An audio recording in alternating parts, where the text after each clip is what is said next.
Hi, I'm Elise. My family didn't invite me to my grandfather's will reading last summer. 5 years of unanswered calls, holiday dinners where my chair remained empty, and group photos I was never in. They said I was too independent, too outspoken, too different. But this time, I didn't need their invitation.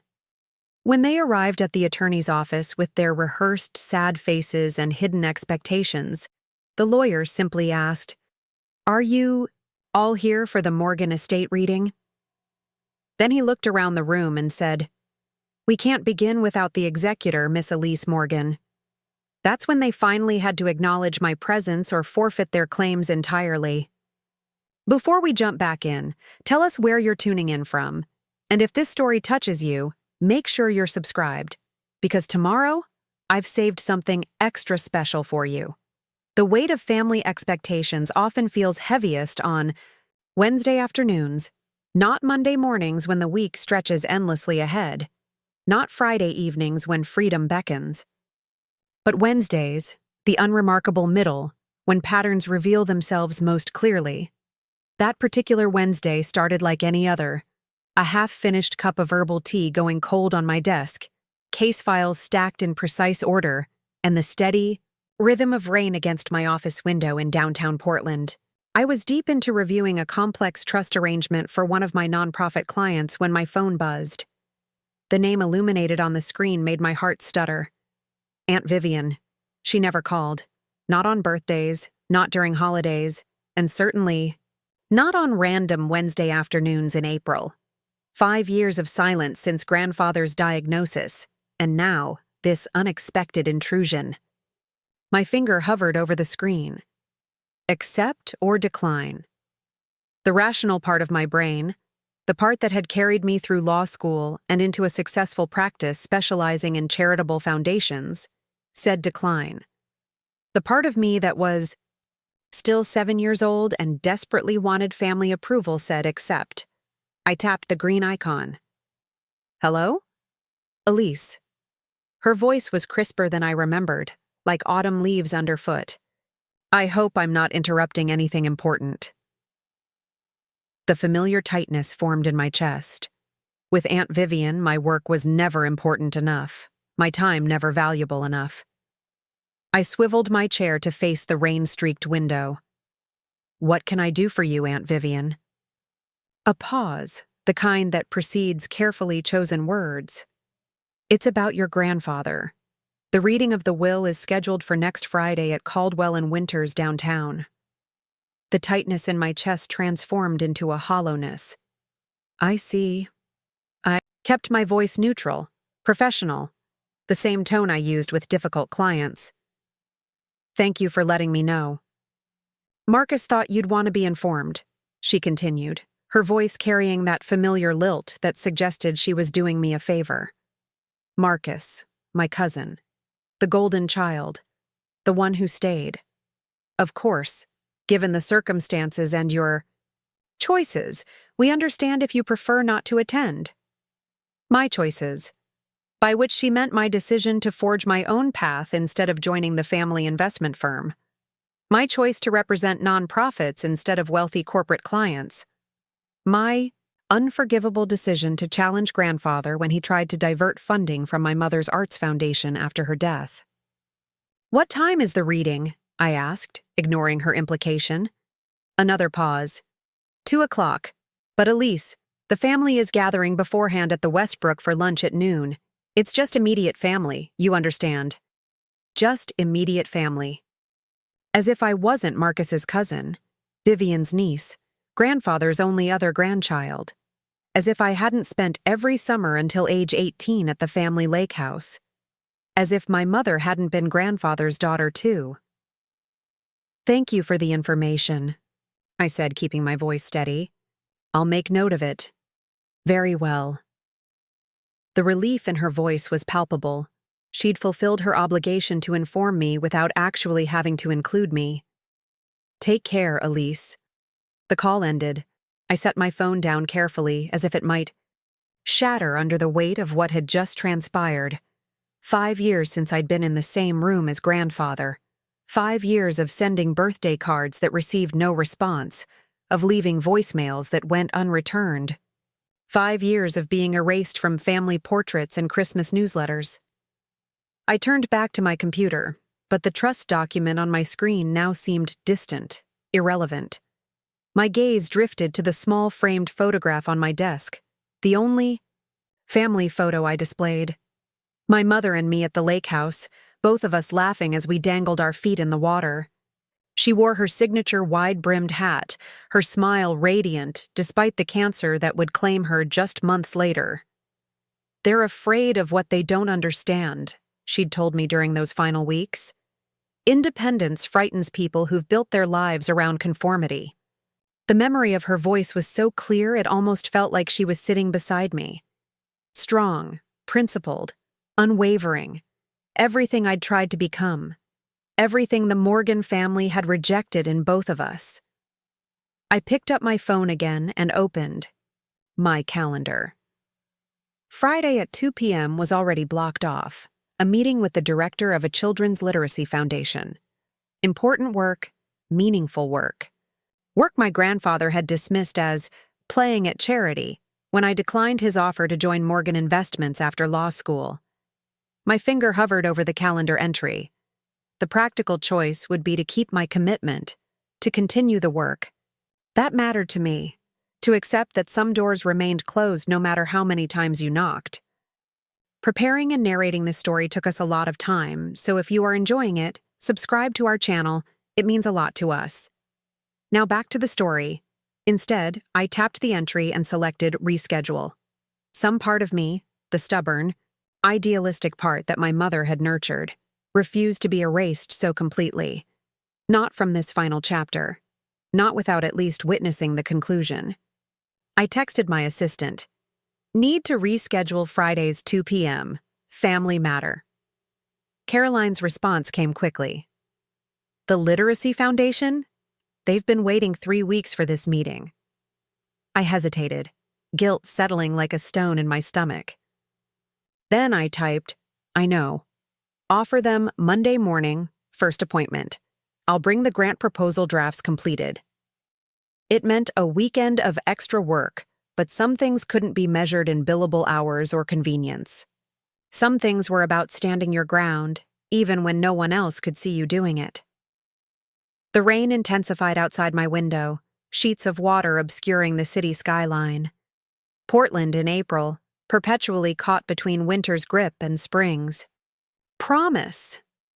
I turned back to my computer and opened a different file, one I'd created years ago but rarely allowed myself to revisit. Morgan Family Trust Analysis, read the file name. 5 years earlier, when grandfather had fallen ill and restructured the family holdings, I'd done what any good trust attorney would do. I'd researched. I'd pieced together what I could about the Morgan family wealth, its distribution, the various entities and holdings. Not because I expected to benefit. That bridge had been thoroughly burned when I challenged him about my mother's foundation, but because understanding complex financial structures was what I did best. I scrolled through my notes, the familiar patterns of wealth consolidation and tax avoidance strategies laid bare in my precise documentation. The Morgan fortune had been built over 3 generations, starting with my great-grandfather's timber investments, expanding through my grandfather's aggressive move into commercial real estate and technology ventures. The family office now managed over $300 million in assets, all carefully structured to minimize taxes and maximize control. My grandfather had always been obsessed with control, over his businesses, over his legacy, over his family. I clicked through to the last section of my analysis, the part titled Succession Planning. This had been largely speculative on my part, based on patterns in similar family offices, and hints dropped in business profiles of my grandfather. The most likely scenario was that Marcus would assume control of the investment arm, while Uncle Richard would manage the family foundation, the legitimate philanthropic face of the Morgan Empire. What role would have been mine had I followed the prescribed path? Junior partner, perhaps. always in Marcus's shadow, always the less favored grandchild, the one who asked too many questions, who challenged the status quo, the one who was too much like my mother. I closed the file and checked the time, nearly 6 o'clock. The rain had stopped, leaving the city washed clean and glistening in the early evening light.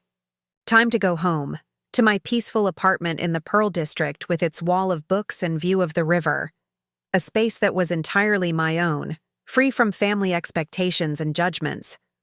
As I gathered my things, my phone buzzed with a text, message from a number I didn't recognize. "Elise, it's Raymond Caldwell. Need to speak with you regarding Harold Morgan estate. Urgent. Please call my office tomorrow morning." Raymond Caldwell, grandfather's attorney for over 40 years. The man who had drafted every iteration of the Morgan family trusts, who knew every detail of the family's financial arrangements. Why would he need to speak with me urgently? I stared at the message, reading it 3 times to ensure I hadn't misunderstood. There was no ambiguity there, no room for misinterpretation. Caldwell wanted to speak with me about grandfather's estate. Urgently. My mind raced through possibilities. Perhaps there was some small bequest after all, some token acknowledgement that needed my signature. Or perhaps there was a legal complication requiring notification of all potential heirs, regardless of their standing within the family. Or perhaps, and this thought came unbidden, unwelcome in its flicker of hope, perhaps grandfather had remembered me differently in his final calculations. I pushed the thought away. Hope was a luxury I'd abandoned 5 years ago, along with any expectation of family reconciliation. Whatever Caldwell wanted, it would be procedural, minimal, nothing that would change the fundamental reality of my estrangement. I typed a brief response. "Available tomorrow at 9 a.m. My office or yours?" His reply came within seconds. Mine. Discreet matter. Discreet. The word sent a chill through me, though I couldn't articulate why. The Morgan family valued discretion above almost everything else. Appearances mattered. Perception mattered. The careful cultivation of the family's public image was paramount. Whatever Caldwell wanted to discuss, it clearly touched on something the family preferred to keep quiet. I left the office and walked the 6 blocks to my apartment building, the evening air fresh and cool after the rain. The streets were filled with the usual Wednesday evening crowd, professionals heading home or to happy hours, couples walking hand in hand, the occasional group of tourists consulting maps and pointing at landmarks. Normal people living normal lives, unencumbered by the weight of dynastic expectations and old wounds. How simple their world seemed from the outside. How straightforward their family dynamics must be. My apartment welcomed me with its familiar silence. I kicked off my heels, hung my coat on the rack by the door, and moved through my evening. Routine with practiced efficiency. Kettle on for fresh tea. Laptop open to check emails. Dinner, a simple salad and leftover soup, heated and arranged on the small table by the window. Throughout it all, Caldwell's message lingered in my thoughts, an unwelcome disruption to my carefully maintained equilibrium. Whatever he wanted to discuss, it would reopen doors I'd firmly closed years ago. It would force me to engage with the Morgan family drama once more, even if only peripherally. I found myself standing before the bookshelf in my bedroom, fingers tracing the spine of a leather-bound volume I rarely touched. My mother's journal from her final year. She'd given it to me the week before she died, making me promise not to. Read it until you need to remember who you really are. I'd opened it only twice in the 8 years since her death. Once when I decided to decline grandfather's offer to join the family firm. Once when he cut funding to her arts foundation, and I confronted him, severing our relationship permanently. Now, for the 3rd time, I carefully lifted it from the shelf. The leather was soft under my fingers, worn at the corners from my mother's daily handling. I carried it to my bed and sat cross-legged in the center, the journal resting in my lap, like something sacred. I opened to a random page, my mother's elegant handwriting flowing across the cream-colored paper. "The greatest legacy we leave isn't money or property or even our names," she had written. "It's the courage we show in living according to our deepest truths." Harold has never understood this. He measures worth in assets and influence, not in authentic living. "I hope Elise inherits nothing of his fortune but everything of my determination." Tears blurred my vision, but I blinked them away. Now was not the time for sentimentality. Now was the time for clarity, for strategic thinking. Whatever Caldwell wanted to discuss would require my full professional faculties. I closed the journal and returned it to its place on the shelf. Then I opened my laptop and began researching everything I could find about recent Morgan family business activities, about grandfather's health in his final months, about any changes to the family's public philanthropic endeavors. If I was walking into something tomorrow, I would be prepared. Information was power, another lesson my mother had taught me. And in the Morgan family, power was the only currency that truly mattered. The next morning dawned clear and bright, Portland's skyline crisp against the blue spring sky. I dressed with particular care: a charcoal gray suit, crisp white blouse, the pearl earrings that had been my mother's. Professional, polished, but not trying too hard. The delicate balance I'd perfected over years of moving through spaces where I was simultaneously underestimated and scrutinized. Caldwell and Winters occupied the entire 32nd floor of the First National Tower, the gleaming glass monolith that dominated Portland's financial district. I'd been there exactly 3 times. Once for a summer internship interview during law school, declined in favor of public interest work. Once for the reading of my mother's will, and once for the contentious meeting about her foundation. The elevator rose swiftly, each floor taking me closer to whatever uncomfortable revelation awaited. I used the ascent to center myself, to fortify my professional demeanor. Whatever Caldwell had to say, I would receive it with dignity and composure. I would not give anyone the satisfaction of seeing me rattled. The receptionist recognized me immediately. "Miss Morgan, Mr. Caldwell is expecting you. Please follow me." I was led not to one of the conference rooms but to Caldwell's private office, a corner suite with panoramic views of the city and the distant mountains beyond.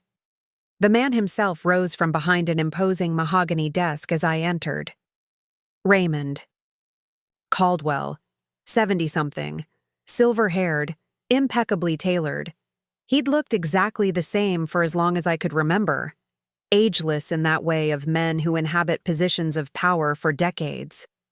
"Elise," he said, extending his hand. "Thank you for coming on such short notice." I shook his hand firmly. Your message indicated urgency. Indeed. He gestured to the chair across from his desk. Please sit. Can I offer you coffee? Tea? No, thank you. I settled into the chair, back straight, hands folded in my lap. I have a full calendar today, Mr. Caldwell. Perhaps we could address whatever matter requires my attention. A faint smile crossed his face. Approval, perhaps, of my directness. Or amusement at my attempt to control the conversation. With Caldwell, it was always difficult to tell. Direct, as always. You remind me of your mother. He opened a folder on his desk. I understand you've been informed about the reading of your grandfather's will tomorrow. Yes. Aunt Vivian called yesterday. Did she mention your role in the proceedings? I frowned slightly. My role? I was under the impression I was merely being notified as a formality, given the estrangement of recent years. Caldwell leaned back in his chair, studying me with those keen gray eyes that had witnessed decades of family wealth transfers, disputes, and secrets. Harold left very specific instructions regarding his will and the administration of his estate. He paused, seeming to choose his next words with particular care. Elise, your grandfather named you as executor of his estate and trustee of the primary family trust. The words hit me like a physical blow. For a moment, I couldn't speak, couldn't think. It was so completely unexpected, so utterly contrary to everything I thought I understood about my standing in the family. "That's not possible," I finally managed. "There must be some mistake." "There's no mistake." Caldwell slid a document across the desk toward me. "This is the relevant section of the will. You can see for yourself." I took the paper with hands that were not quite steady. There it was in black and white, the formal legal language naming my granddaughter, Elise Morgan, as executor and trustee, with full discretionary authority over the distribution and management of assets as detailed herein. Why? The question escaped before I could contain it. Why would he do this? We hadn't spoken in 5 years. He cut me out completely. Caldwell's expression remained neutral, professional. Harold was a complicated man. His reasons were his own. Does the family know? Not yet. The terms of the will are to be revealed only at the formal reading. He folded his hands on the desk. Which brings me to the purpose of this meeting. As executor, you have certain responsibilities that begin immediately upon formal appointment. There are documents to review, decisions to make, notifications to be prepared. My mind was still struggling to process the fundamental revelation. Grandfather had named me executor. Me, not Marcus. Me, not Uncle Richard. Me, the granddaughter. Who had challenged him? Who had chosen a different path? Who had been effectively excommunicated from the family for 5 years? Is this some kind of posthumous punishment? I asked, the thought crystallizing as I spoke it. A final way to force me back into family matters when they've made it clear I'm not welcome? Caldwell's expression softened slightly. Elise, I served as your grandfather's attorney for over 40 years. I knew him as well as anyone could. Whatever his faults, and they were numerous, he was not a man who acted without purpose. If he named you executor, he had his reasons. Reasons? He apparently didn't share with you. He was not obligated to explain his decisions to me. Caldwell slid another document across the desk. This is a letter he left for you, to be opened only after you've accepted the executorship. I stared at the sealed envelope bearing my name in grandfather's bold, slanting handwriting. The same handwriting that had signed birthday cards throughout my childhood. The same handwriting that had been absent from my life for 5 years. What if I decline? The question was barely a whisper. Then the alternate executor, myself, would assume the role, and certain contingency provisions would take effect. Caldwell's tone was carefully neutral. I strongly advise you to consider acceptance, Elise, not only because it was Harold's explicit wish, but because the alternate arrangements are significantly less favorable to several parties. Including the family. He inclined his head slightly. Including the family. The implications were clear. Grandfather had structured his will in such a way that if I declined the executorship, there would be consequences, likely financial ones, for the very family members who had excluded me. It was manipulative, controlling, and entirely in character for Harold Morgan. The reading is tomorrow at 2, I said, buying time to think. When do I need to make this decision? You'll be asked formally at the reading, but it would be helpful to know your inclination beforehand, so appropriate preparations can be made. I looked down at the envelope in my hands, then at the document confirming my appointment. Years of legal training had taught me to analyze situations dispassionately, to weigh options based on facts rather than emotions. But this was personal in a way that defied clinical assessment. I need time to consider, I said finally. I'll give you my answer tomorrow morning. Caldwell nodded, accepting this compromise. Very well. 9 a.m.? 9 a.m.? I confirmed, rising from my chair. The envelope felt heavy in my hand, laden with unspoken explanations and unknown consequences. As I turned to leave, Caldwell spoke. Again. Elise. I paused, looking back at him. Your grandfather was a proud man. Too proud, perhaps, to reach out directly during his final years, but he spoke of you often. The revelation was like a splinter under my skin, small but acutely painful. That changes nothing. Perhaps not, but as someone who witnessed his deliberations on this matter, I believe you should know that this appointment was not made lightly, nor with malice. I didn't trust myself to respond. Instead, I nodded once and left, the sealed letter burning in my hand like a live coal. The familiar weight of family expectations felt heavier as I left Caldwell's office, the sealed letter tucked securely in my bag. I walked the 12 blocks back to my own office rather than calling a car, needing the physical movement to process what I'd just learned. Portland's spring air carried the scent of cherry blossoms and fresh rain, but I barely noticed, my mind replaying Caldwell's words on an endless loop. Executor, trustee, full discretionary authority. Why? The question pounded with each step. Why would a man who had effectively disowned me entrust me with his entire legacy? What game was grandfather playing from beyond the grave? By the time I reached my building, I'd cycled through confusion to anger to suspicion and back again. I nodded to the security guard and took the elevator to the 14th floor where Morgan and Finch Legal Services occupied a modest suite overlooking the river. I'd named the firm partly for my mother, Catherine Finch Morgan, and partly as a quiet rebellion, taking the Morgan name but pairing it with my mother's maiden name, claiming both legacies as my own. Caroline looked up as I entered, concern evident in her expression. Everything okay? You look like you've seen a ghost. In some ways I had. The ghost of family dynamics I'd thought safely buried. I'm fine, I said automatically. Hold my calls for the next hour, please. I need to review some documents. I closed my office door and sank into my chair, finally allowing my professional composure to slip. With trembling fingers, I removed the sealed letter from my bag and placed it on the desk before me. Grandfather's handwriting stared back at me, challenging me to open it, to face whatever final message he'd chosen to leave. Not yet. I wasn't ready. Instead, I opened my laptop and pulled up the research I'd done the previous night on the current state of Morgan Investments and the Family Foundation.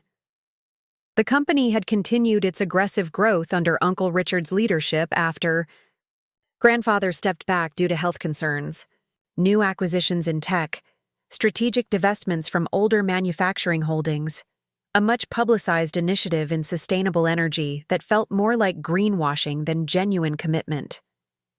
The Family Foundation had maintained its public profile, funding the same prestigious cultural institutions and educational programs it always had. The annual gala had continued without interruption. Society pages showed Marcus and his wife Vanessa hosting last year's event in grandfather's stead. Life had gone on without me. The Morgan machine had continued its efficient operation, barely noticing the absence of one dissenting voice. So why pull me back in now? Why place me at the center of what would undoubtedly become a contentious transition of power? My eyes fell again on the sealed envelope. Whatever answers existed likely lay within those pages. I took a deep breath and broke the seal, carefully extracting 3 pages of heavy stationery covered in grandfather's distinctive handwriting. The letter was dated just 2 months before his death. Elise, if you're reading this, you've at least considered accepting the role I've designated for you. Good. That shows the pragmatism I always valued in you, even when it was directed against my wishes. I imagine you're wondering why I've chosen you as executor and trustee when we've spent the last 5 years in what you probably view as a state of estrangement. The answer is simple and complex all at once. You were right. I paused, certain I'd misread. I went back to the beginning of the sentence. You were right. 3 words I'd never heard from Harold Morgan in life. 3 words I'd never expected to hear in death. You were right about Catherine's foundation. You were right about the direction of the family investments. And you were right about yourself. Your path was yours to choose, not mine to dictate. It has taken me too long to acknowledge these truths. Pride is a poison that works slowly, Elise. By the time I recognized my error, the damage to our relationship seemed irreparable. Each month that passed made it harder to reach out, to admit my mistake, to ask for the forgiveness I had not earned. So I did what men of my generation do. I addressed it in my will. A coward's solution, perhaps, but one that serves multiple purposes. First, it acknowledges that of all the family, you alone possess both the financial acumen and the moral compass to steward the Morgan legacy responsibly. Marcus has the former but lacks the latter. Richard has neither, though he's managed to hide this fact from most of the world. Second, it forces a reconciliation of sorts between you and the family. They will need you now, whether they wish to or not. This may seem manipulative. It is. But I've come to believe that the division between you and them weakens you all. Finally, it puts you in a position to restore your mother's foundation to its original purpose, with the full financial backing it deserves. I've outlined specific provisions for this in Section 23 of the trust documents. You are under no obligation to accept this burden. I've placed it before you, but the choice remains yours, as it always should have been. If you decline, Raymond will execute a different version of my wishes, one that fragments the family holdings and significantly reduces individual inheritances, not as punishment, but because without your oversight, I do not trust the current generation to manage the whole responsibly. Whatever you decide, know that my final thoughts included profound regret for the years we lost. You are Catherine's daughter in all the best ways, principled, clear-eyed, and unflinching in your convictions. I could not be more proud. Your grandfather, Harold Morgan. I set the letter down, my vision blurred with unexpected tears. 5 years of silence, of hurt, of hardening myself against the rejection. And now this. A posthumous acknowledgement that upended everything I thought I understood about my relationship with grandfather. You were right. The words seemed to hover in the air around me, impossible yet undeniable. My intercom buzzed, startling me back to the present. Caroline's voice came through, apologetic. I know you said to hold calls, but Marcus Morgan is on line 1. He says it's urgent. Marcus. Of course. News traveled fast in legal circles. Someone at Caldwell's office had undoubtedly tipped him off about my meeting. I took a moment to compose myself, wiping away the traces of tears and tucking grandfather's letter back into its envelope. Then I picked up the phone. Marcus, it's been a while. Elise. His voice was exactly as I remembered, confident, slightly condescending, with that hint of mainline Philadelphia that 4 generations of wealth cultivates. I hear you had a meeting with Caldwell this morning. No preamble, no pleasantries. Typical Marcus. I did, I confirmed, keeping my tone neutral. I assume that's why you're calling. A pause, then. What did he want? I believe that's between me and Mr. Caldwell at this point. Don't be difficult, Elise. Irritation seeped into his tone. This is a family matter. Is it? I was under the impression I wasn't considered part of the family these days. Another pause, longer this time. When Marcus spoke again, his voice had that forced pleasantness I remembered from childhood negotiations. Look, there's been distance. That doesn't change the fact that we're blood. Whatever Caldwell told you about grandfather's estate, we should discuss it as a family before the formal reading. Are you inviting me to the family lunch tomorrow, then? I couldn't resist the small jab. His hesitation told me everything. That's not really the appropriate venue for this discussion. I thought perhaps you and I could meet privately this evening. The Heathman at 7? The Heathman Hotel. Neutral territory. Public enough to enforce civility. private enough for confidential conversations. A strategic choice, very much in eye, keeping with Morgan family traditions of handling uncomfortable situations. What exactly are we discussing, Marcus? You don't even know what Caldwell wanted to see me about. Don't be naive. It's obviously about grandfather's will, and given the timing. He trailed off, then tried again with forced joviality. Just dinner, Elise. 2 cousins catching up after too long apart. 2 cousins. As if our relationship could be reduced to such a simple description. As if we hadn't grown up more like siblings than cousins, spending every summer together at the lake house, every holiday at the family estate. As if he hadn't been my closest confidant until ambition and family. Expectations had driven a wedge between us. As if he hadn't sided with grandfather when I needed an ally most.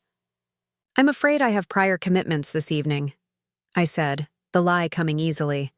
I'll see you at the reading tomorrow. Elise? His voice took on an edge of desperation that I'd rarely heard from confident, polished Marcus. Whatever, Caldwell. Told you. Whatever grandfather may have done, we should present a united front.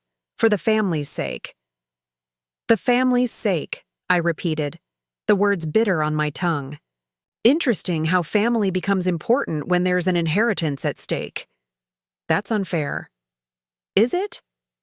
Where was this concern for family unity when I was being systematically excluded from every gathering for the past 5 years? Where was your call when grandfather cut funding to my mother's foundation? Where was your support when I needed it? Silence stretched between us, heavy with unspoken recriminations and justifications. I'm sorry, he said finally, the words so unexpected that for a moment I couldn't respond. I should have reached out. I should have done a lot of things differently. The apology, however belated and potentially strategic, hit me harder than I wanted to admit. Marcus and I had been inseparable once. His betrayal had hurt almost as much as grandfather's rejection. Yes, I said simply. You should have. Let me try to make it right. Please, Elise, meet with me before the reading. I considered his request, weighing sincerity against self-interest. With Marcus, the two were often indistinguishable. Not tonight, I said finally, but I'll come to the family lunch tomorrow. You will? He couldn't quite hide his surprise, or his relief. That's great. I'll let everyone know. I'm sure they'll be thrilled, I said dryly. It'll be fine, he assured me, though whether he was trying to convince me or himself remained unclear. Water under the bridge. Family is family, right? Family is family. The platitude rang hollow after years of exclusion. But perhaps it was time to see what remained of those bonds, what might be salvaged from the wreckage of past conflicts. Noon at the Westbrook, I confirmed. I'll be there. After hanging up, I sat motionless, contemplating the rapid shifts in the terrain beneath my feet. This morning, I'd been an outcast, deliberately excluded from family gatherings. Now I was not only invited to the pre-reading lunch, but sitting on information that would fundamentally alter the family power dynamics. I pulled out grandfather's letter again, rereading the paragraph about his motivations. It forces a reconciliation of sorts between you and the family. They will need you now, whether they wish to or not. Manipulative indeed, but perhaps also necessary. The Morgan family had always operated on carefully maintained illusions of unity and proper appearances. My exclusion had been executed with the same precision as any business strategy. Minimize disruption, control the narrative, maintain the facade. Now grandfather had ensured they would have to acknowledge me, work with me, include me in their calculations. Not out of genuine desire for reconciliation, but out of necessity. Was that victory, or just another form of manipulation? The question lingered as I turned to the practical matters at hand. If I was going to accept the executorship, and I still hadn't fully decided, I needed to be prepared. I spent the remainder of the afternoon reviewing everything I knew about the current structure of the Morgan estate, refreshing my knowledge of trust administration, and mentally preparing for the family dynamics I would face the next day. By the time I left the office, the sun was setting over the Willamette River, casting long golden reflections across the water. I walked home slowly, using the time to organize my thoughts and center myself for what lay ahead. My apartment welcomed me with its familiar silence. I kicked off my heels and poured myself a glass of Cabernet, carrying it to the small balcony that overlooked the city. As dusk deepened into night, lights flickered on across Portland, each one representing lives, unfolding in their own complex patterns. How many of those lights illuminated family dramas as convoluted as mine? I thought about what my mother would say if she were here. Catherine Finch Morgan had navigated the treacherous waters of Morgan family politics for 20 years of marriage, maintaining her principles without burning every bridge. She'd been strategic in her independence, choosing her battles carefully. "Never let them see how much it cost you," she'd told me once after a particularly tense family dinner. "Stand your ground, but do it with grace. That frustrates them, more than anger ever could." Grace under pressure. It had been her superpower. Could it be mine too? I pulled out my phone and did something I hadn't done in years. I scrolled through old family photos. There we all were at the lake house 10 summers ago. Marcus and me on the dock, Uncle Richard at the grill, Aunt Vivian arranging flowers on the patio table, grandfather standing tall at the center, one hand on my shoulder, the other on Marcus's.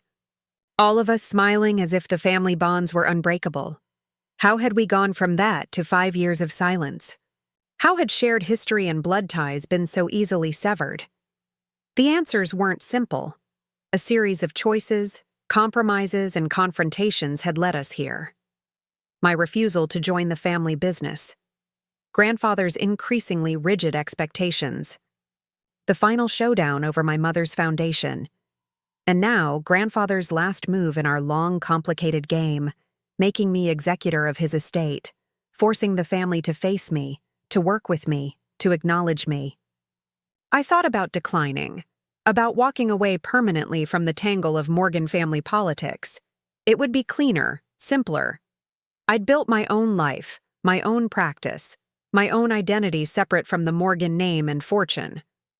But there was my mother's foundation to consider, the work she'd cared about most, the legacy grandfather had diminished and that I now had the power to restore.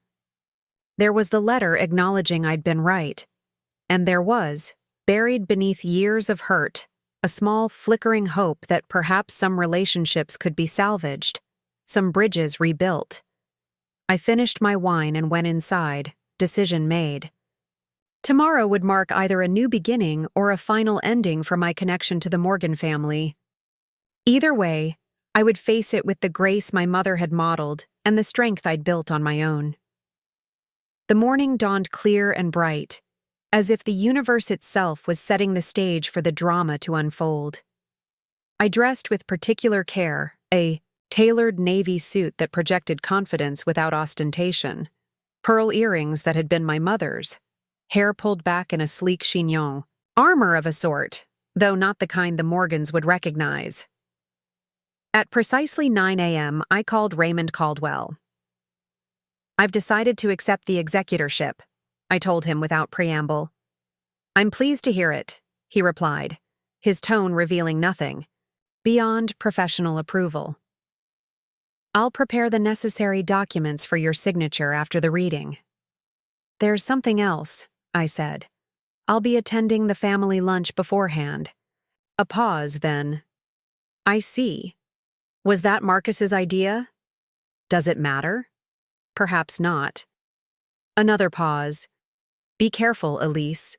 Family dynamics become particularly volatile around inheritances, even in the best circumstances." "I'm well aware." "Of course you are."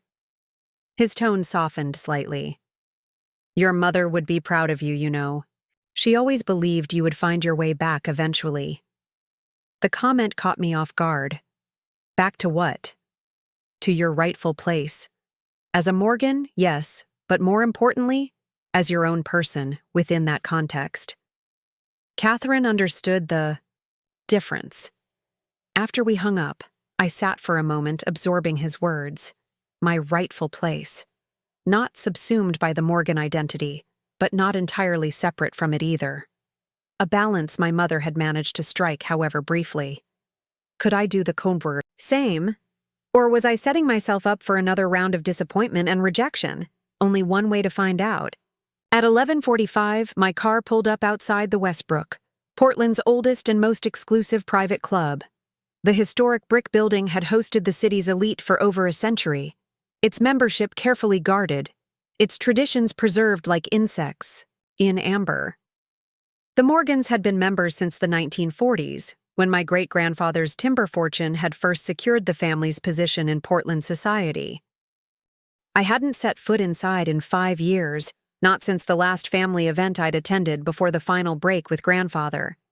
Yet, as I walked through the heavy wooden doors, everything was exactly as I remembered. The polished mahogany paneling, the oil portraits of founding members, the hushed atmosphere of old money and careful exclusivity. The maitre d' recognized me immediately. Miss Morgan, the family is in the Cascade Room. Of course they were. The Cascade Room, the most private dining space, reserved for the club's most prominent members. Maximum privacy for what promised to be an uncomfortable reunion. I followed him through the main dining room, aware of the glances from other members. The Morgan family drama might have been kept quiet, but in Portland's small upper circles, my absence from family functions had not gone unnoticed. My reappearance now, on the day of grandfather's will reading, would spark speculation. Let them speculate. I kept my chin up, my pace measured, my expression neutral. The maitre d' opened the door to the Cascade Room, and suddenly, there they were, the family that had defined my early life and then excised me from their midst. Uncle Richard at the head of the table, prematurely silver but still handsome in the way that wealth preserves men. Aunt Vivian beside him, her blonde hair, expertly colored and styled, not a strand out of place. Marcus and his wife Vanessa opposite them. 2 empty chairs, one presumably for me, the other perhaps for Richard and Vivian's daughter Sylvia, who was perpetually late to everything. The conversation stopped abruptly as I entered. 4 pairs of eyes turned to me, expressions ranging from Marcus's carefully manufactured welcome to Aunt Vivian's barely concealed dismay. Elise. Uncle Richard recovered first, rising from his seat with a politician's smile. How wonderful to see you. It's been far too long. As if my absence had been a mutual choice. As if I'd simply been traveling or too busy to attend family gatherings, rather than deliberately excluded. I accepted his kiss on the cheek, the familiar scent of his expensive cologne bringing back a flood of memories. Sunday dinners, sailing, expeditions, heated debates about politics and investments that always ended with Richard patting my head condescendingly, no matter how sound my arguments. Uncle Richard, you're looking well. As are you, my dear. Working life clearly agrees with you. Before I could respond, Marcus approached, his embrace more genuine than his father's. Elise, thanks for coming. I returned the hug briefly, then turned to Aunt Vivian, who had remained seated, her smile tight and her eyes assessing. Elise, what a surprise. When Marcus said you'd be joining us, I hardly believed it. Hello, Aunt Vivian. It's been a while. Indeed. Her gaze traveled over me, taking inventory. You look professional. Coming from Vivian, whose entire existence centered on appearances, this was neither compliment nor insult, but simple categorization. I fell into the professional box rather than the society box she occupied. Thank you, I said, taking the empty seat beside Marcus. I aim for competence in all things. Vanessa, Marcus's wife of 3 years, offered a genuine smile. We'd never been close. She'd entered the family after my estrangement had begun, but she'd always seemed less invested in the Morgan machinations than the others. "It's good to finally meet you properly, Elise. Marcus has told me so much about your childhood adventures." "Has he?" I glanced at my cousin, who had the grace to look slightly embarrassed. What selective tales had he shared with his wife? Certainly not the recent chapters of our family history. "All good things, I hope," I said lightly. "Of course," Marcus interjected. "Remember the summer we borrowed grandfather's sailboat and got stranded on Baker Island overnight?" I did remember, 13 and 15 years old, respectively, convinced of our sailing prowess until a sudden squall proved us wrong. We'd huddled under the boat's small canopy, sharing the emergency granola bars and telling ghost stories until the Coast Guard found us the next morning. Grandfather had been furious, and then immensely proud when he learned we'd handled the boat correctly during the storm, securing it properly and staying with the vessel as we'd been taught. He grounded us for a month, I recalled, and then signed us up for advanced sailing lessons. "Classic Harold," Uncle Richard chuckled. Punishment and reward in the same breath. For a moment, it felt almost normal. A family remembering a shared past. The bonds of common experience briefly overriding more recent divisions. But then Aunt Vivian cleared her throat.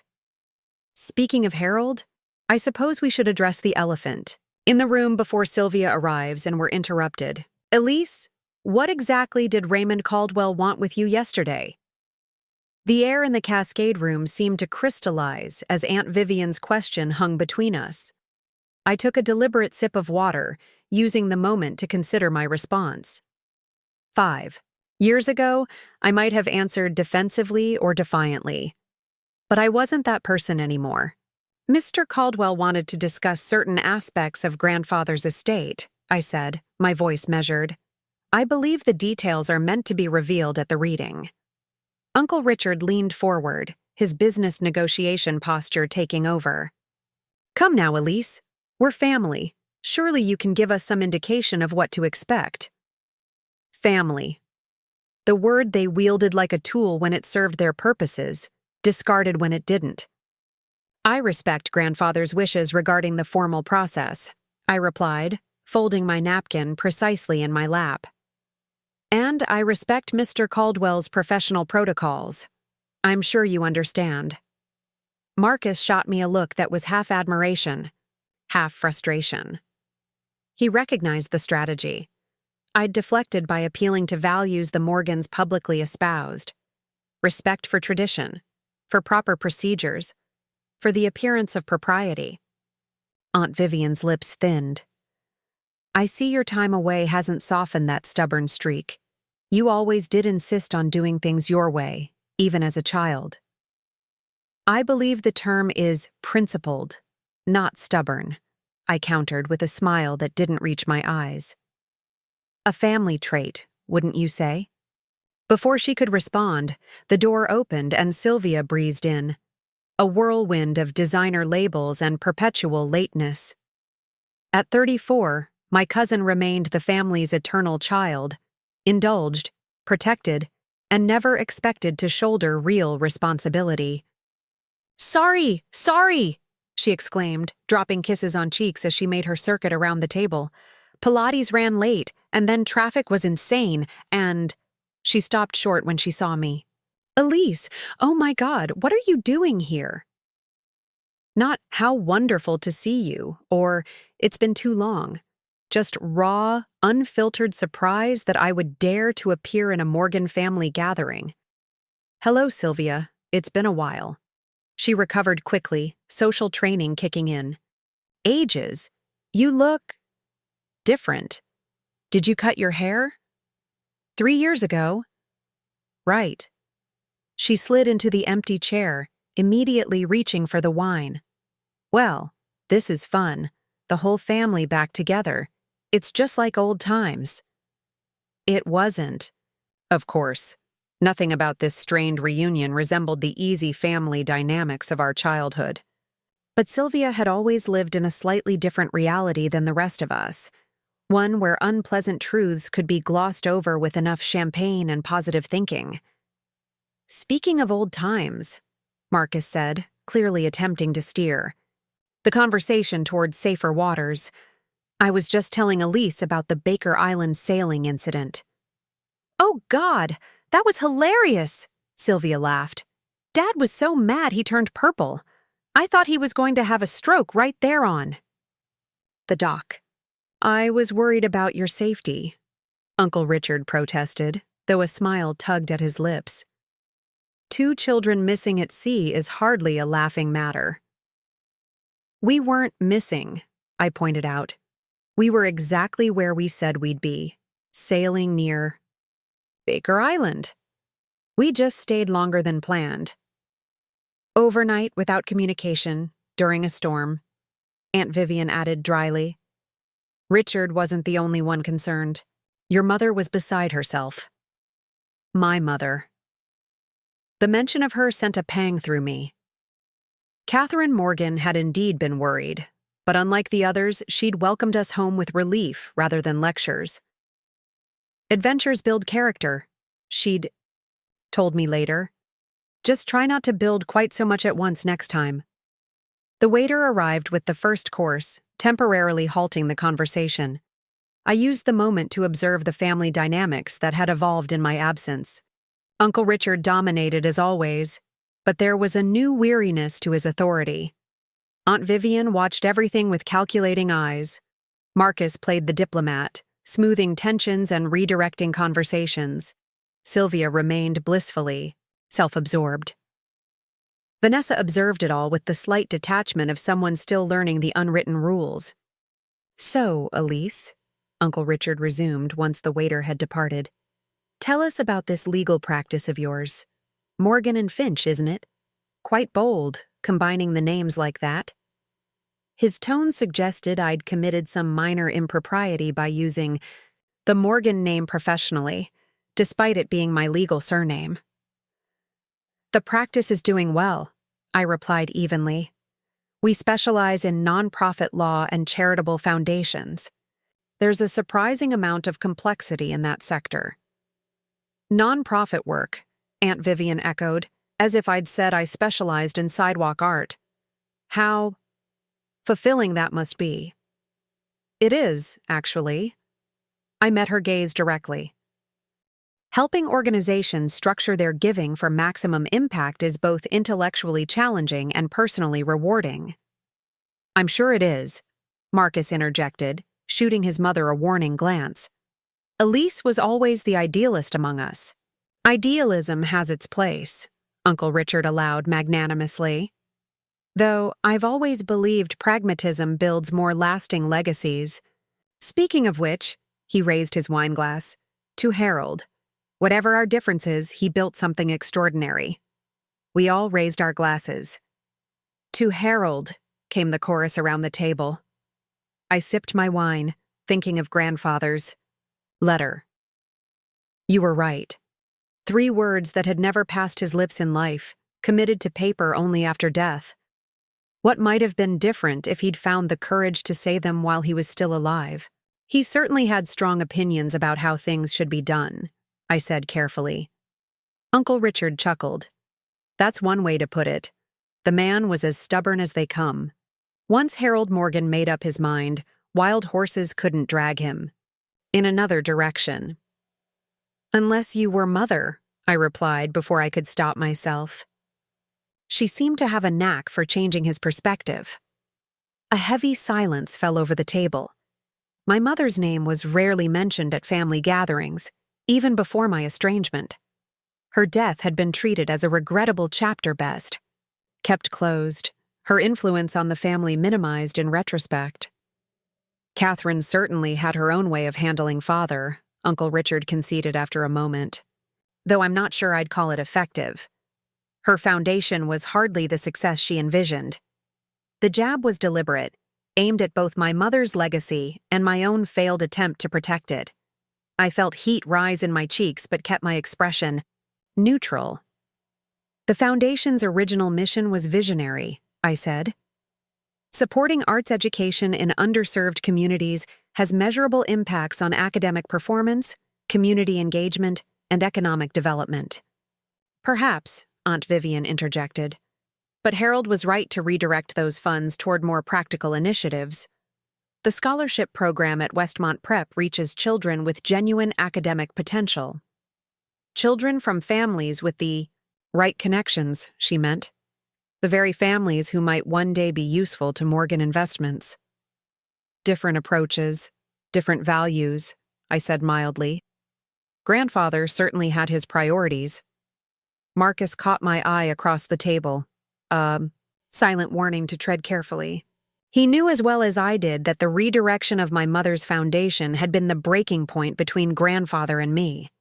Reopening that wound now, just before the will reading, would serve no purpose except to further strain already tenuous relations. Taking the hint, I shifted the conversation to safer territory. The market seems to be recovering well from last year's corrections. I imagine Morgan Investments has positioned itself advantageously. The business talk carried us through the main course, with Uncle Richard holding forth on his strategic brilliance and Marcus occasionally adding more substantive insights. I listened more than I spoke, gathering information about the current state of the family businesses that might prove useful in my role as executor, assuming I went through with accepting the position. As dessert was served, Sylvia unexpectedly turned the conversation back to more personal matters. So, Elise, are you seeing anyone these days? Anyone special in your life? The question was delivered with such transparent calculation that I nearly laughed. The family grapevine had clearly informed her that I'd been single since my breakup with James 2 years ago, a relationship that had ended partly because he couldn't understand why I wouldn't simply reconcile with my, obviously, loving family. I'm focusing on my practice at the moment, I replied, though I appreciate the concern for my personal happiness. It's not concern, Sylvia said with surprising candor. I'm just nosy, and trying to figure out if you've changed as much as you seem to have. I raised an eyebrow. How have I changed? You're calmer, more contained. She gestured vaguely with her fork. You used to get so worked up about everything. All those passionate arguments at dinner. You and grandfather going round and round about politics and business ethics and whatever else. It was exhausting just watching. Her observation caught me off guard. Had I been that person, the one who couldn't let a problematic statement pass unchallenged, who turned family dinners into philosophical debates? And if so, when had I stopped? People grow up, I said finally. Learn to choose their battles. Or give up fighting altogether, Uncle Richard suggested, his tone light but his eyes shrewd. I always told Harold you'd come around eventually. Idealism burns hot but burns out quickly when faced with reality. The implication was clear. He believed my presence here today signaled surrender, a tacit admission that I'd been wrong to challenge grandfather and the family. That I'd finally recognized the need to fall in line with Morgan expectations. How surprised they would all be in less than 2 hours. I wouldn't confuse strategic patience with giving up, I said, meeting his gaze steadily. Some principles are worth waiting for the right moment to advance. Something in my tone must have alerted Marcus, whose instinct for potential conflict had always been finely tuned. He glanced at his watch and made a show of surprise. We should probably start wrapping up. The reading is at 2, and we don't want to keep Raymond waiting. The timing was a relief. We'd managed to get through lunch without open hostility, but tensions simmered just below the surface. I wasn't sure how much longer I could maintain my composed facade in the face of their subtle digs and revisionist family history. As we gathered our things, Aunt Vivian pulled me aside, her hand closing around my wrist with surprising strength. Whatever game you're playing, Elise, remember that this family has been through enough recently. Harold's death hit us all hard. I gently but firmly removed her hand. I'm not playing any game, Aunt Vivian. I'm simply honoring grandfather's wishes, as we all should be. Her eyes narrowed. You've always been clever with words, just like your mother. But remember, You left this family, not the other way around. The rewriting of history was so blatant it almost took my breath away. Is that what you tell yourselves? It's what happened, she insisted. You chose your path. We respected that choice. By excluding me from every family gathering, by pretending I didn't exist, by erasing my mother's legacy from family conversations, I could have said all of this. 5 years ago, I would have. But now I simply smiled, a genuine smile that seemed to unsettle her more than anger would have. History is subjective, isn't it? I look forward to hearing grandfather's perspective at the reading. I left her standing there, her usually composed features betraying momentary confusion. Outside, the early afternoon sun bathed Portland in golden spring light. I declined Marcus's offer of a ride to Caldwell's office, preferring the short walk to clear my head and prepare for what was to come. As I walked, I reflected on Sylvia's observation about how I'd changed. She wasn't wrong. The passionate, confrontational young woman who'd gone toe-to-toe with Harold Morgan over dinner had evolved into someone more strategic, more measured. But contrary to Uncle Richard's assumption, I hadn't abandoned my principles. I'd simply learned that shouting them from the rooftops wasn't always the most effective way to advance them. My mother had tried to teach me this. There's a difference between standing your ground and setting yourself on fire to illuminate it, she'd told me once after a particularly heated argument with grandfather. You can advance your values without sacrificing your influence. At 22, fresh out of college with my ideals intact and my patience limited, I hadn't fully understood her meaning. Now, at 33, having built my own practice and reputation independent of the Morgan name and fortune, I did. Influence required presence, and after today, I would have presence in the family's affairs whether they wanted it or not. The offices of Caldwell and Winters were busier than they had been the previous day. The reception area held several people I recognized: Morgan Investments executives, representatives from the family foundation, grandfather's longtime personal assistant Margaret. The family's arrival caused a ripple of murmured greetings and respectful nods. Raymond Caldwell himself emerged to escort us to the main conference room. The reading will begin shortly, he announced. Please take your seats as indicated by the placards. The large conference room had been arranged with a horseshoe of chairs facing Caldwell's position at the head of the table. I noted with interest that my assigned seat was directly opposite his, a placement of significance that wouldn't be lost on anyone familiar with formal business settings. Uncle Richard's brow furrowed slightly when he noticed, but he said nothing as he took his seat to my right. The room filled quickly.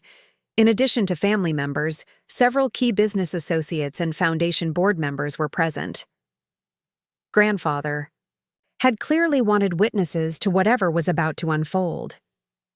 At precisely 2 o'clock, Caldwell called the room to order. Ladies and gentlemen, we are gathered today for the reading of the last will and testament of Harold Edward Morgan, as well as the establishment of trusteeship for the various trusts outlined therein. Before we begin, I must note that Mr. Morgan left explicit instructions regarding the proceedings today. He opened a sealed envelope and removed a single sheet of paper. These are Harold's own words. To those assembled, I thank you for your presence as my final wishes are made known. Throughout my life, I have valued clarity, precision, and strategic thinking. I have applied these same principles to the disposition of my estate. What you will hear today may surprise some of you, but rest assured that each decision has been made after careful consideration of both the past and the future of the Morgan legacy. I ask that you respect these decisions, even, perhaps especially, when they challenge your expectations. Caldwell looked up, his gaze sweeping the room before settling briefly on me. We will now proceed with the formal reading. What followed was, at first, largely procedural and unsurprising. Specific bequests to longtime staff and friends, donations to grandfather's preferred charities, provisions for the maintenance of family properties. The assembled listeners nodded along, occasionally exchanging glances when a particular bequest seemed especially generous or unexpected. Then Caldwell reached the section addressing the family business interests and the main Morgan trusts. The atmosphere in the room subtly shifted as everyone sat up straighter, attention sharpening. Regarding Morgan Investments and the associated family holdings, Caldwell read, I hereby establish the following structure. The Morgan Family Trust shall hold controlling interest in all business entities previously held in my name. Distribution of beneficial interest in said trust shall be as follows. Richard Morgan, 20%. Marcus Morgan, 20%. Sylvia Morgan, 10%. Elise Morgan, 50%.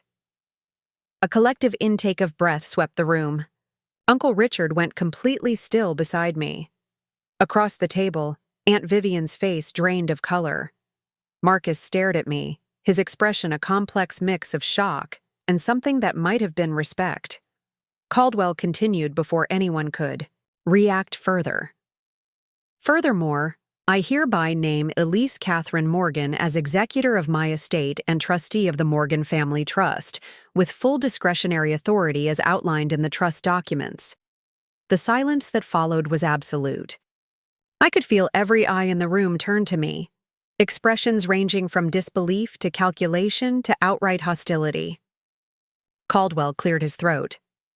Elise, as discussed previously, do you accept the role of executor and trustee as designated by Harold Morgan?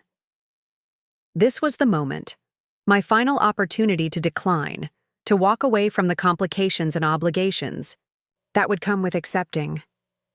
I could feel Uncle Richard's tension beside me, sense the collective held breath of the room. I thought of my mother, of her foundation, of the principles she'd lived by and taught me to value. I thought of Grandfather's letter. You were right. I accept, I said, my voice clear and steady in the silent room. Caldwell nodded. Then by the power vested in me as Harold Morgan's legal representative, I hereby confirm your appointment. Effective immediately. Uncle Richard found his voice at last. This is outrageous. Harold wasn't in his right mind when he made these arrangements. The medication, the illness, his judgment was clearly impaired. On the contrary, Caldwell replied mildly, Harold was of completely sound mind, as verified by 2 independent physicians and a psychiatric evaluation conducted specifically for this purpose. The documentation is included in your copies of the will. There must be some mistake, Aunt Vivian interjected, her composure cracking. Elise hasn't been involved with family affairs for years. She has no experience managing assets of this magnitude. Harold's instructions were explicit and his reasoning documented, Caldwell said firmly. If you wish to contest the will, that is your right, but I must advise you that Harold anticipated such challenges and made significant provisions to discourage them. What kind of provisions? Marcus asked, his business instincts overriding family loyalty. Caldwell glanced at me and I nodded slightly, giving him permission to continue. He turned a page in the document before him. In the event that any family member contests this will or attempts to challenge Elise Morgan's authority as executor and trustee, their beneficial interest in the Morgan Family Trust shall be immediately reduced to 1%, with the remainder of their interest being redistributed to the Harold Morgan Foundation for Ethical Business Practices. The strategic brilliance of it was breathtaking. Grandfather had not only named me his successor, but had created a financial structure that made it prohibitively expensive for anyone to challenge that decision. The family could accept my leadership or face near-total disinheritance. Uncle Richard's face flushed dark red. This is manipulation from beyond the grave. It's unconscionable. It's legal, Caldwell corrected, and binding. Why? Sylvia asked, her voice small and confused. Why would Grandfather do this? Why Elise and not Marcus? Or Dad? All eyes turned to me, the same question reflected in every face. Why you? What made Harold Morgan, patriarch and traditionalist, entrust his legacy to the granddaughter who had defied him, challenged him, and ultimately broken with him? I could have told them about the letter, about his private acknowledgement that I had been right. I could have revealed his regret over our estrangement, his admission that pride had kept him from reaching out to reconcile while he was alive. Instead, I chose a different truth, one that honored both his strategic thinking and my own principles. Grandfather believed in stewardship, I said, addressing the room but focusing particularly on my family members. He built Morgan Investments, not just as a wealth generator, but as a force that could shape communities and create opportunity. In recent years, he became concerned that the focus had shifted too heavily toward profit at the expense of that broader mission. I turned to Uncle Richard. He valued your business acumen, but worried about your approach to community investment. He saw it as transactional rather than transformative. To Marcus, he admired your financial innovation, but felt you needed more seasoning before taking the helm. And finally, meeting Aunt Vivian's hostile gaze, he wanted the Morgan legacy to include substantive contribution to the public good, not just the appearance of philanthropy. I paused, allowing my words to sink in. Grandfather chose me not despite our disagreements, but because of them. Because I was willing to challenge him when I believed he was straying from his own best principles. Because I demonstrated that I valued integrity over approval. The room remained silent, the family absorbing this reframing of events that cast their exclusion of me in a very different light. I hadn't been ostracized for being difficult. I'd been proven right in my criticisms, at least in Grandfather's final assessment. There's one final provision I should mention, Caldwell said into the silence. Harold directed that the Catherine Finch Morgan Arts Foundation be immediately reinstated with its original mission and funding level, plus an additional endowment of $20 million to expand its programs statewide. My breath caught.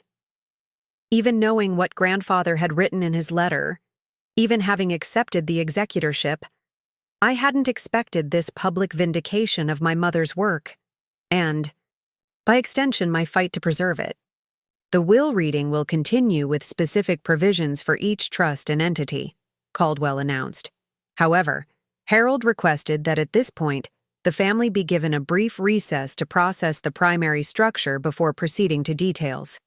As people began to rise, murmuring among themselves, I remained seated, absorbing the seismic shift that had just occurred in my life and in my relationship to the Morgan family. I was no longer the outcast, the difficult granddaughter who had been written out of family history.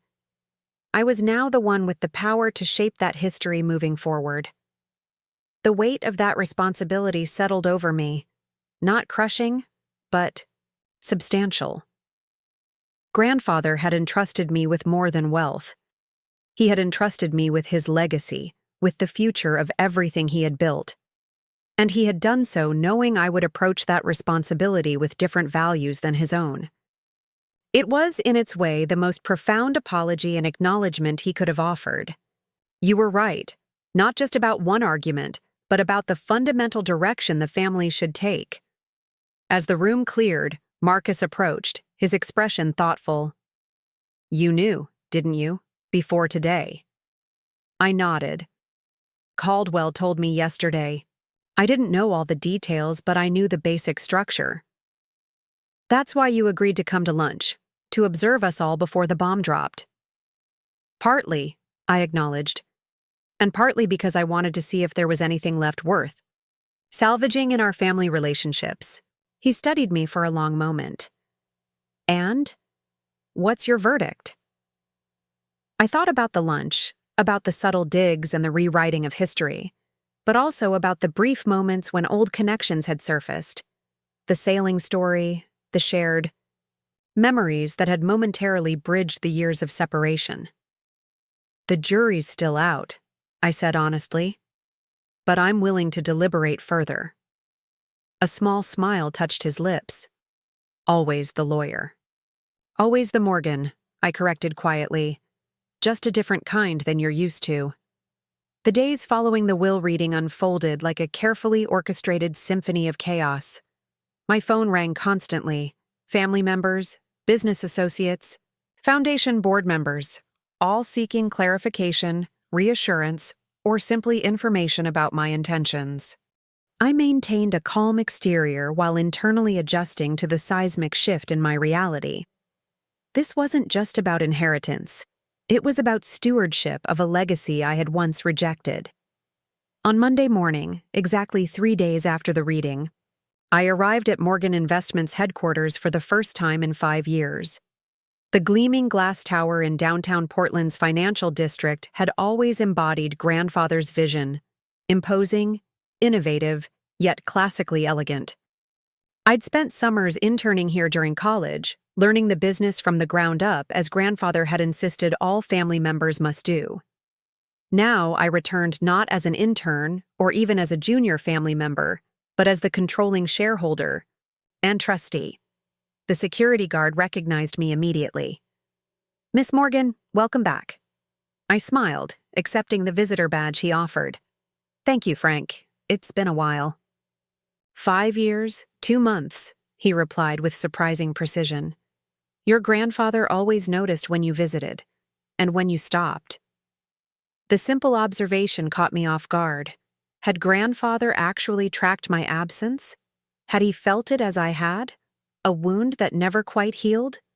The executive elevator opened directly into the reception area of the top floor. Miranda, grandfather's executive assistant for over 20 years, stood waiting, her posture perfect and her expression carefully neutral. "Elise, welcome back." No Miss Morgan, no deference to my new position, just the same brisk efficiency she'd always shown. "Richard is waiting in the conference room with the executive team. Marcus will be joining remotely from the Seattle office." "Thank you, Miranda." I followed her down the hallway, noting the subtle changes to the decor. New artwork, updated technology, but the same underlying aesthetic of understated wealth and power. She paused outside the main conference room. "He knew what he was doing, you know. Harold. He wasn't confused or manipulated." I studied her face, searching for judgment or resentment, but found only certainty. "You supported his decision." "It wasn't my place to support or oppose," she replied. "But I witnessed it, the deliberation, the considerations. He spent months thinking about this, examining every option. This wasn't impulse or sentimentality. It was strategic." Before I could respond, she opened the door, announcing me with cool professionalism. "Elise Morgan has arrived." 8 faces turned toward me. Uncle Richard at the head of the table, flanked by the 6 division heads of Morgan Investments, with Marcus visible on the video screen mounted on the wall. The tension in the room was palpable, a physical presence hovering over the polished conference table. I took my time crossing to the empty chair directly opposite Uncle Richard. Power dynamics were communicated through physical positioning in the Morgan world, and I had no intention of ceding psychological advantage by rushing or appearing uncertain. "Good morning," I said, my voice calm and measured as I took my seat. "Thank you all for making time for this meeting." Uncle Richard's smile didn't reach his eyes. "As if we had a choice. You are, after all, the new authority." I met his gaze steadily. "Authority and authoritarianism aren't synonymous, Uncle Richard. I'm here to understand, not dictate." A flicker of surprise crossed his face. He'd been expecting confrontation, perhaps even retribution for the years of exclusion. My measured approach momentarily threw him off balance. "Then understand this," he said, recovering quickly. "This company has operated successfully for decades under established leadership principles. Harold's unorthodox decision has created unnecessary destabilization at a critical market juncture." I nodded, acknowledging his concern without agreeing with his framing. "Change always creates short-term uncertainty. That's why this transition period is so important." I turned to address the executives around the table. For those who don't know me or only know me by reputation, let me be clear. I have no intention of dismantling what works at Morgan Investments. My role is to ensure that what works continues to work for all stakeholders, not just shareholders. Stakeholders meaning what, exactly? Asked Eliza Chen, the razor-sharp head of investment strategy. Because the market cares about one metric, above all others. Quarterly profits, I acknowledged. But sustainable businesses think beyond quarters to decades. Environmental impact, community relationships, employee retention, ethical supply chains, these aren't just feel-good initiatives. They're risk management strategies that protect long-term value. Your grandfather understood the importance of profitability, Uncle Richard interjected. He built this company on sound financial principles, not social experiments. He did, I agreed. And then, at the end of his life, he handed control to someone with a different perspective. That wasn't accidental, Uncle Richard. That was evolution. On the screen, Marcus cleared his throat. For what it's worth, I think Elise has a point. We've been discussing these exact issues in the Seattle office for months. Investors under 40 are increasingly making decisions based on ESG factors. We can fight that trend or get ahead of it. Uncle Richard shot him a look of betrayal, but Marcus continued undeterred. Grandfather wasn't sentimental. If he put Elise in charge, he had his reasons. Perhaps his reasons were personal rather than strategic, Richard suggested, his tone implying that family sentimentality had clouded grandfather's judgment. I smiled slightly. Anyone who knew Harold Morgan understood that personal and strategic were never separate categories for him. Family was his most important enterprise. And yet he arranged to have half the family overruled by one member, Richard countered. He arranged to have his vision protected, I corrected. A vision that started with profit, but evolved to include purpose. I opened the portfolio I'd brought and distributed copies of a document to everyone at the table. This is what I'm proposing as our transition framework. They all glanced down at the single-page document titled Morgan Investments, Evolution, Strategy. 3 months of observation and assessment, I continued. No major structural changes, no abrupt shifts in investment strategy.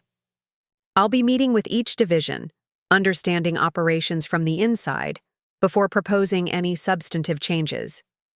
And after 3 months? Uncle Richard asked, suspicion evident in his tone. After 3 months, we collaboratively develop a 5-year strategic plan that balances growth with responsibility.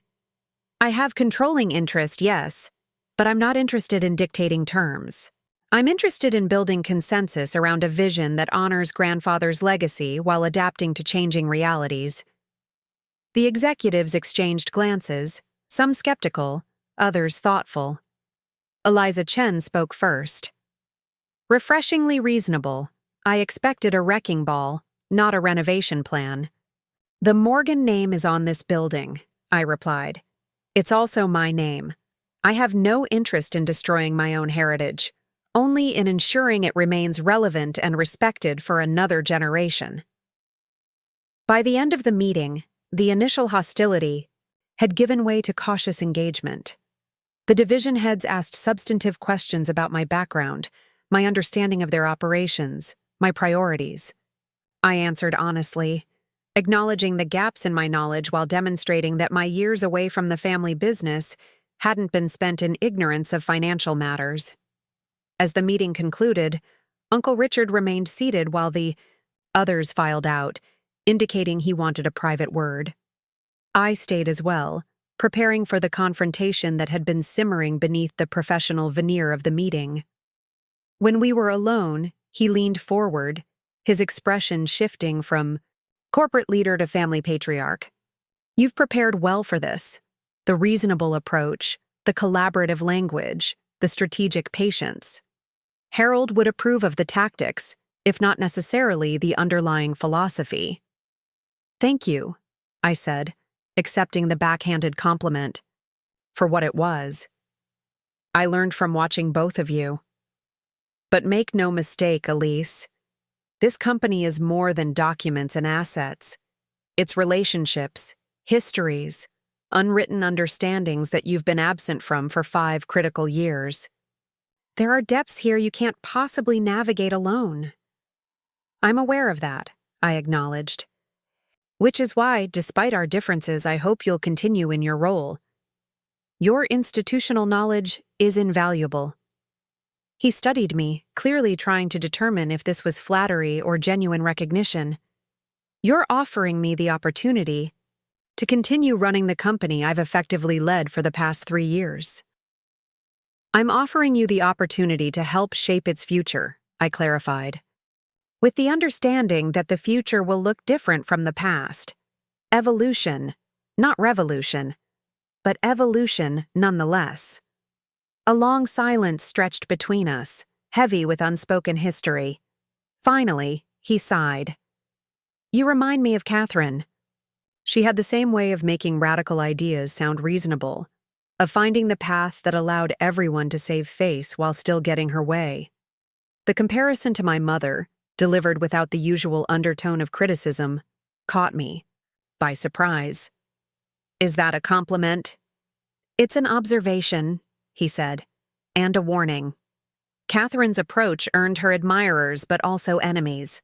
The quiet revolutionary is still a revolutionary. I considered his words.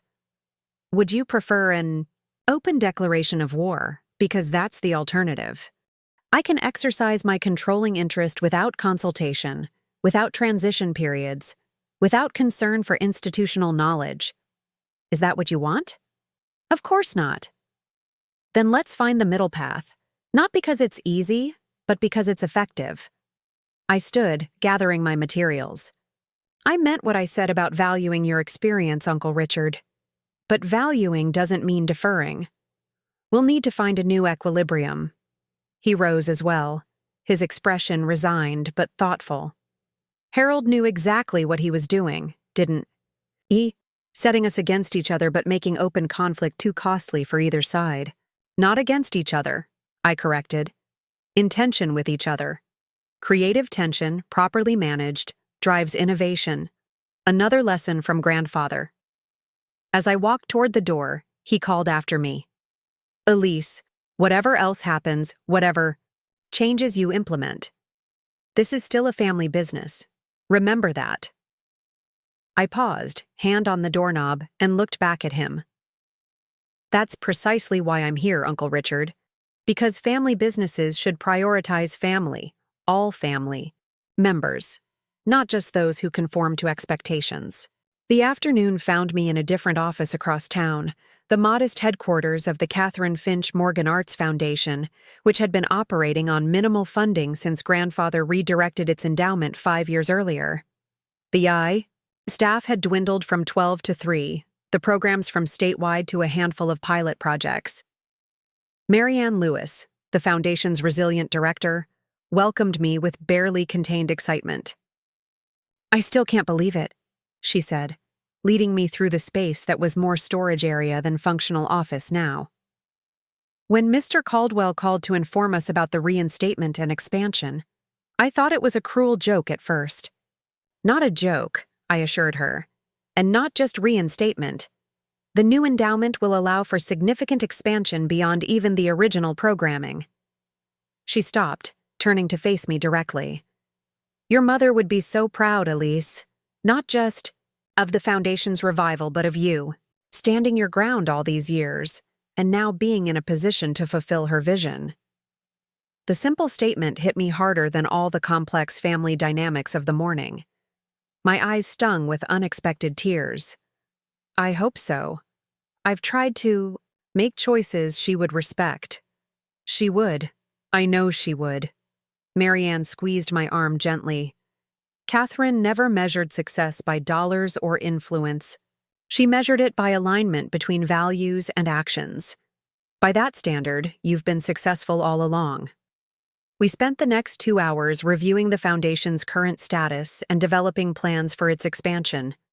Marianne's dedication, Through the lean years had kept the core programs alive, maintaining relationships with teaching artists and partner schools despite drastically reduced resources. We never lost faith, she told me as we reviewed program evaluations. Even when funding was cut, we knew the work mattered. Art isn't a luxury or an afterthought. It's how children learn to see themselves as creators rather than just consumers. That vision doesn't disappear just because resources get tight. Her words resonated deeply, reflecting my mother's fundamental philosophy. Catherine Morgan had believed that creativity was a birthright, not a privilege, that every child deserved. The opportunity to express themselves through art, regardless of economic circumstance or conventional talent. As our meeting concluded, Marianne hesitated, then asked the question that clearly had been on her mind throughout our discussion. Will you be taking a role with the foundation? Officially, I mean. The board would welcome your involvement. I considered the question carefully. I'll serve on the board, certainly, but operational leadership should remain with those who kept the faith during the difficult years. My role is to provide resources and protection, not to direct day-to-day activities. She nodded, understanding the distinction. Protection matters. Your mother always said the hardest part wasn't starting initiatives, but sustaining them through changing political and economic winds. She was right about that, I acknowledged, as she was about so many things. Later that evening, I returned to my apartment physically exhausted but mentally energized. The day had been a marathon of meetings, each requiring different skills and approaches: corporate diplomacy at Morgan Investments, collaborative planning at the foundation, and a final conference call with Caldwell regarding timeline and legal requirements for various estate matters. I kicked off my heels and poured a glass of wine, carrying it to my small balcony to watch the sunset over the Willamette River. The familiar Portland skyline looked different somehow, as if my changed perspective had physically altered the city itself. My phone chimed with a text from Marcus. "Dinner tomorrow? Just you and me. We should talk." I smiled slightly at the simple overture. Of all the family members, Marcus had adapted most quickly to the new reality, his natural pragmatism, overriding any resentment he might feel at being passed over for leadership. We had been close once, more like siblings than cousins. Perhaps that connection wasn't entirely lost. I texted back, 7 p.m. at Laurel? Like old times. His response came immediately. Perfect. I'll bring the peace offering. Our childhood. Code for apology. Whenever one of us had wronged the other, reconciliation began with a small gift, a peace offering, that acknowledged fault without requiring verbal admission. The tradition had fallen away as we entered adulthood, and our paths diverged. But the reference brought a rush of nostalgia. As the sky deepened from gold to purple, I thought about the path that had led me here. From idealistic challenger to excluded outsider to reluctant power broker. None of it had unfolded as I'd expected or planned. Yet somehow, improbably, I found myself in a position to effect exactly the kind of change I'd argued for years ago.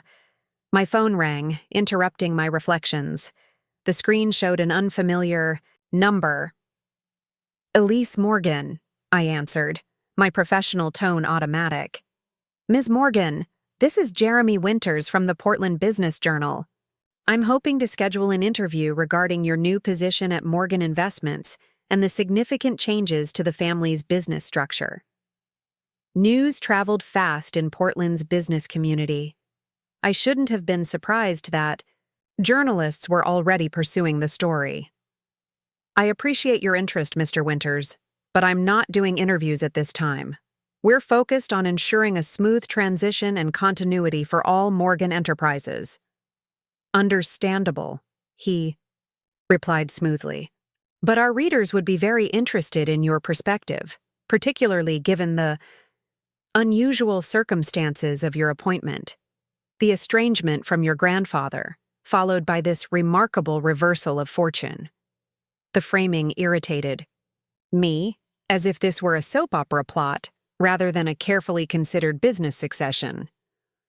There was no reversal of fortune, Mr. Winters. There was a strategic decision made by a businessman known for his long-term thinking. When I'm ready to discuss Morgan Investment's future directions, your publication will certainly be considered.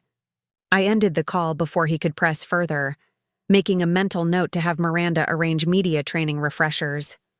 As a nonprofit attorney, I'd maintained a deliberately low profile. As the new face of Morgan Investments, that luxury was no longer available. The next morning brought another shift in my new reality. I arrived at my law office to find Caroline fielding an unprecedented volume of calls, her usually unflappable demeanor showing signs of strain. "Everyone wants a piece of you suddenly," she explained, handing me a stack of messages. "Clients wanting reassurance you're not abandoning them. Potential clients hoping to leverage your new position. Reporters, business associates, even charities. Seeking donations. It's been nonstop since the news broke." I scanned the messages, noting the pattern she described. "We need to get ahead of this. Draft a statement for current clients assuring them that Morgan & Finch remains operational and committed to their needs. I'll review client files personally to determine which cases I can continue to handle directly and which need transition. Planning." "And the new inquiries?" I considered the question. My law practice had been more than employment. It had been the foundation of my independent identity, separate from the Morgan legacy. Simply abandoning it felt wrong. Yet realistically, my new responsibilities would demand most of my attention, for the foreseeable future. For now, we defer new engagements unless they align with our core mission and can be handled primarily by the associates. I need to honor existing commitments while being realistic about capacity. Caroline nodded, relief evident in her expression. She'd clearly been worried about her own future as well as the firm's. "And what should I tell people about, everything else? The inheritance? The family situation?" "Nothing," I said firmly. Morgan & Finch business remains separate from Morgan Investments and family matters. If pressed, simply state that I've assumed additional responsibilities related to family business interests, but remain committed to our nonprofit clients. The morning passed in a blur of client calls, file reviews, and strategic planning for the firm's future. By lunchtime, I had a clearer picture of what could realistically be maintained and what needed to be restructured or delegated. I was reviewing transition notes when my office door opened, and Savannah Martinez, my closest friend since law school, burst in without knocking. "Okay, I've given you exactly 3 days to process whatever the hell happened on Friday," she announced, dropping into the chair across from my desk. "Time's up. Spill." I couldn't help smiling. Savannah had never been one for social niceties or polite restraint, qualities that made her both an exceptional civil rights attorney and a loyal friend who never hesitated to speak truth. "Hello to you too," I said dryly. "Please come in. Make yourself comfortable." "Cut the crap, Elise. You go to a will reading as the family outcast and emerge as the controlling shareholder of a multi-billion-dollar enterprise? That's not normal succession planning. What happened?" I hesitated, then decided that if I couldn't be honest with Savannah, I couldn't be honest with anyone. I pulled grandfather's letter from my desk drawer and handed it to her wordlessly. She read it quickly, her expressive face registering surprise, then understanding, and finally a fierce sort of approval. "Holy shit," she breathed, looking up at me. He admitted he was wrong. In writing. Harold Morgan, the man who once told that senator he'd be correct at his funeral, actually acknowledged error. "Apparently impending death provides perspective," I said, taking the letter back and returning it to its drawer. "So what now? You're going to run Morgan Investments while maintaining your practice? Because I love you, but you're not actually superhuman." The blunt question cut through my own. Uncertainty. I don't know exactly. The law firm matters to me. The work we do matters. But realistically, you can't serve 2 masters, she finished for me. Not at this level of responsibility. No, I admitted. I can't. At least, not equally. Savannah leaned forward, her expression serious. Then the question isn't about capacity, Elise. It's about identity. Who are you now? Who do you want to be? The question hung between us, profound in its simplicity. Who was I now? The independent attorney who had built a reputation separate from my family name. The Morgan heir who had been called back to steward the family legacy? Some new hybrid identity that incorporated elements of both? I don't have to choose entirely, I said slowly, thinking aloud. I can maintain connection to the work that matters to me while accepting new responsibilities. It's not binary. No, it's not, she agreed, but it will require boundaries and clarity. The Morgan gravitational pull is strong. We both know that. If you're not deliberate about maintaining your own center, you'll get pulled into orbit, around their expectations and priorities. She was right, of course. Already I could feel the subtle pressure to conform to Morgan traditions and methodologies, to adopt the mantle of leadership as defined by generations of Morgan men. The path of least resistance would be to slide into the role as historically conceived, to become the heir rather than the evolutionary force. I need anchors, I said, the realization crystallizing as I spoke it. People and principles that keep me grounded in who I am, not just what I've inherited. Savannah nodded approvingly. Now you're thinking clearly. So who are your anchors? You for one, I said with a smile. Someone who knew me before all this and who won't hesitate to call me out if I start turning into Uncle Richard. Damn straight. Who else? I thought about it. My mother's foundation, the work itself, and the people who kept faith with her vision. My clients, particularly those whose cases represent the values I want to maintain. And I hesitated, then added, maybe Marcus. We were close once. That connection might be worth rebuilding. The cousin? The one who stood by while you were excommunicated? Savannah's skepticism was evident. It's complicated, I acknowledged. Family always is. But there was something genuine in our conversation after the reading.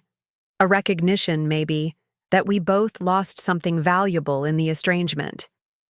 Just be careful, she warned. Reconciliation is beautiful, but it requires honest accounting from both sides. Don't settle for superficial peace at the expense of truth. Her words stayed with me as I prepared for dinner with Marcus that evening. Reconciliation without honest accounting wasn't really healing. It was just a more comfortable form of avoidance. If Marcus and I were to rebuild any meaningful connection, we would need to address the choices that had led to our estrangement.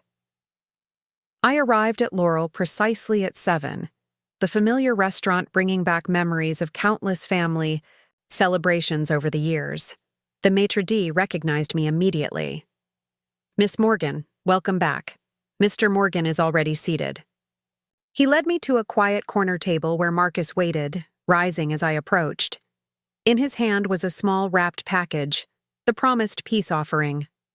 Elise, he greeted me, his smile tentative but genuine. Thank you for coming. I accepted. His brief embrace, noting how much older he looked up close, fine lines around his eyes, a touch of gray at his temples that hadn't been visible during our video conference. The years of separation suddenly felt more substantial, the distance between us measured not just in ideology, but in time itself. As we settled into our seats, he placed the small package between us. As promised, he said, though it seems inadequate under the circumstances. I unwrapped it carefully, revealing a small silver frame containing a photograph I hadn't seen in years. Marcus and me at age 8 and 6, respectively, grinning wildly as we displayed the impressive fish we'd caught. Off grandfather's boat. You kept this, I said softly, running my finger over the tarnished silver. It was on my desk until... He hesitated. Until things changed. I put it away then, but I never got rid of it. The simple admission opened a door I hadn't been sure still existed. Not reconciliation yet, but the possibility of it, the acknowledgement that what we had lost had been real and valuable. "Thank you," I said, meeting his gaze directly, "for remembering." He nodded, understanding the layers in my simple response. "I think we have a lot to talk about, Elise. About the past, about what happens now, about finding a way forward that honors both our shared history and our different perspectives." "We do," I agreed. "And we will. But first," I gestured to the waiter who approached with a bottle of champagne I'd ordered on arrival. "I think we should toast Grandfather. The old strategist managed to force us back to the same table after all." Marcus laughed, the sound genuine if slightly rueful. He always did play the long game better than anyone else. "To Harold Morgan, still moving pieces on the board from beyond the grave." We clinked glasses, the first step in what promised to be a complex but potentially rewarding journey of reconstruction. Not just of our relationship, but of the Morgan legacy itself. "To Grandfather," I echoed, "and to second chances." Up next, you've got 2 more standout stories right on your screen. If this one hit the mark, you won't want to pass these up. Just click and check them out, and don't forget to subscribe and turn on the notification bell so you don't miss any upload from us.